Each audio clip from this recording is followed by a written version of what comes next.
Bueno, y Javier Milei, el presidente de la Nación, sigue en el G20 todavía porque, como repasábamos recién, tiene todavía un cronograma de agendas y reuniones bilaterales muy importantes, con noticias que han dejado fundamentalmente en el día de ayer, cuando Argentina se ha sumado a esta propuesta de Brasil con este temario del G20. Se ha sumado con reservas, pero se ha sumado, ¿no? Y era muy importante, aunque hay algunas coherencias y algunas incoherencias, y de esto queremos hablar, por supuesto, con una especialista como es Candela Marum, que es licenciada en Relaciones Internacionales. Candela Marumi, que nos va a explicar primero qué es el G20 y por qué la importancia, ¿no? Y la presencia de Argentina allí entre las principales naciones del mundo. Candela, Paula te saluda. ¿Cómo estás? Buen día. Hola, Pablo, buen día. Un gusto estar con ustedes. ¿Cómo estás? Bien, gracias por el contacto. A ver si empezamos a comprender esto, ¿no? ¿Qué significa que Argentina esté allí y por qué tanto revuelo, ¿no? Después del saludo tan frío con Lula, que estaban todas las miradas puestas allí, debido a que Lula todavía está esperando que se le pida disculpas en nombre de Javier Milei por los dichos. Y de todas maneras el protocolo siguió vigente y Argentina se ha sumado y ha suscrito a esta propuesta de Brasil en el G20. ¿Qué hay que para decir de eso? Mucho. La diplomacia es muy simbólica, entonces ese gesto frío, ese saludo distante, dice algo acerca del estado de las relaciones entre Argentina y Brasil. La participación de Argentina en estas instancias es destacable, es importante estar acá. El G20 es el principal foro de cooperación económica a nivel internacional, por quienes participan sobre todo, ¿no? Los miembros del G20 representan en torno al 85% del PBI del mundo, más del 75% del comercio mundial y concentran alrededor del 2/3 de la población del mundo. Este año que la presidencia lo ocupa Brasil, la agenda está claramente marcada por una impronta climática, por una preocupación por la desigualdad, por la pobreza, por el hambre, por las diversidades, una agenda con la que la Argentina de Milei, no está muy de acuerdo, pero sí hay que destacar que a nivel regional hay un posicionamiento compartido por parte de los países del Mercosur, ¿no? En tratar de avanzar en un acuerdo con la Unión Europea de libre comercio y quieren aprovechar esta instancia para eso, así que es importante que estemos ahí. Claro, a ver, es pragmatismo lo que se podría decir que hizo Javier Milei de acuerdo a lo que viene sucediendo, y si querés hacemos un punteo de los últimos movimientos, ¿no? En materia de relaciones internacionales y cuestiones diplomáticas o falta de diplomacia, y por qué algunas incoherencias y por qué este pragmatismo en busca de lo que es beneficio económico fundamentalmente, acuerdos económicos, ¿no? Sí, totalmente, totalmente, ¿no? Siempre es interesante en estas instancias pensar con qué intereses llegan los distintos países, qué es lo que está en juego, porque eso se constituyen en los elementos que nosotros tenemos para poder pensar por qué la gente hace lo que hace en el marco de estos foros, ¿no? Argentina llegó a esta cumbre bastante a contramano del mundo después de haber despedido a Mondino por haber votado en contra del bloqueo a Cuba, que es el posicionamiento histórico de Argentina, siempre ha votado así. En septiembre, en el discurso ante la Asamblea General de la ONU, Milei descalificó la Agenda 2030, disoció al país del Pacto de Futuro. Hace poco retiró a la reducida comitiva que había viajado a Azerbaiyán, donde en este momento se está desarrollando la COP29. Hasta el 22 de noviembre está sucediendo este evento.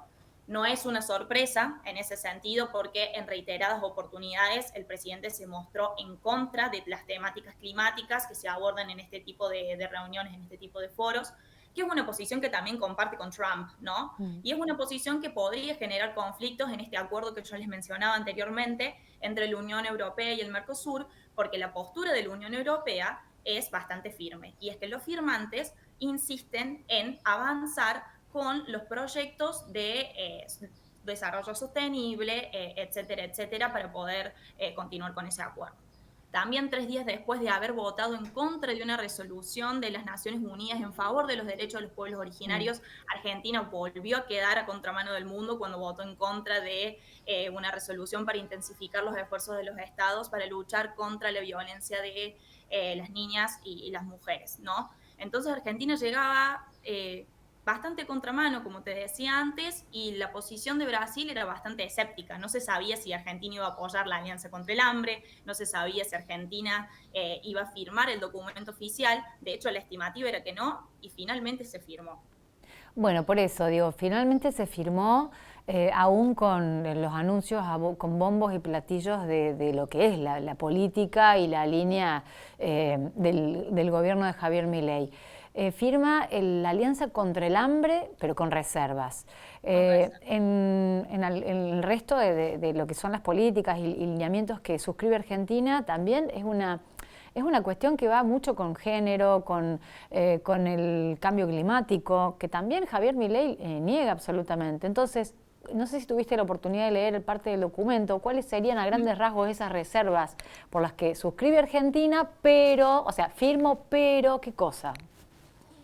Respecto a la Alianza contra el Hambre y también al documento oficial, la oficina del presidente emitió un comunicado al respecto donde señaló las reservas que Milei tiene en torno a estas cuestiones, ¿no? En primer lugar, estableció que la forma de luchar contra el hambre y con la pobreza no era a través del Estado, que cada vez que se hizo a través del Estado eso trajo consecuencias negativas para la economía, por la expulsión de capital, pero también para la población en general, que Argentina iba a adherir a esta alianza pero a través de las reformas de mercado, apostando a la liberalización del comercio, facilitar el comercio y que el camino en realidad es quitar al Estado del medio.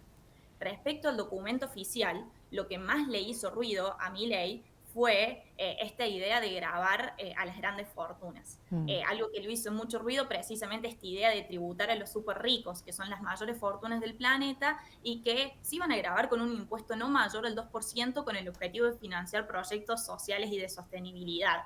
Cuando Argentina firma ese documento, se disocia de todo el contenido vinculado al G20, ¿no? Y de hecho pide la palabra a Lula para señalar sus líneas rojas, todo con lo que no acordó. Y señaló la limitación de la libertad de expresión en las redes sociales, el esquema de imposición, que es esto que te señalaba en torno a las grandes fortunas, sí, la vulneración que las instituciones de gobernanza global constituyen a la soberanía de los estados, también señaló el trato desigual ante la ley y, bueno, se mostró nuevamente en desacuerdo de que esta intervención estatal sea una manera de luchar contra el hambre.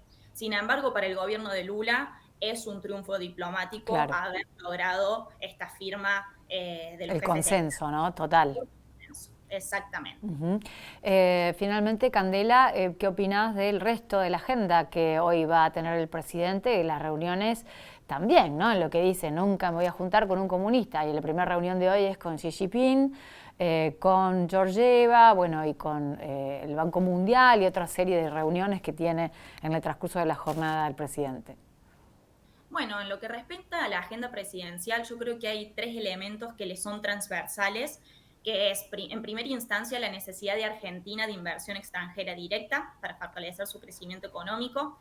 En segundo lugar, la necesidad de los desembolsos que nos permitan a nosotros fortalecer las reservas del Banco Central. Y en tercer lugar, la necesidad de ampliar los mercados para aumentar las exportaciones, en un contexto donde lo que pesan son los vencimientos de la deuda, ¿no? Ayer Milei se reunió con el titular del Banco Mundial, participaron Caputo, Karina Milei, Pablo Quirno, que es el secretario de Finanzas, y se estima, según fuentes oficiales, que prontamente podría haber un desembolso de $1.000 millones, que es la mitad del préstamo que se había acordado. Otra cosa que hay que señalar es el acuerdo con Brasil, que es más que nada la firma de un memorándum de entendimiento entre el ministro de Economía, Luis Caputo, y el ministro de Minas y Energías de Brasil.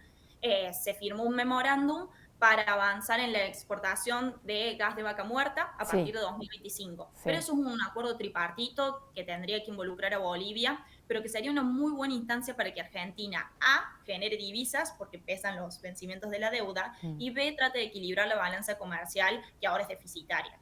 Pero súper paradójico es esto que decías vos, de por qué se reúne con Xi Jinping. En realidad, es un claro pragmatismo, ¿no? Porque a pesar de que él en su campaña había dicho que jamás se iba a juntar con los comunistas, que no iba a hacer negocio con comunistas, donde no solamente entraban China, sino también Rusia y el Lula de Brasil, a partir de septiembre el presidente mostró una posición diferente. Abiertamente lo catalogó como un socio comercial interesante, que no pide mucho, sino que no se lo moleste.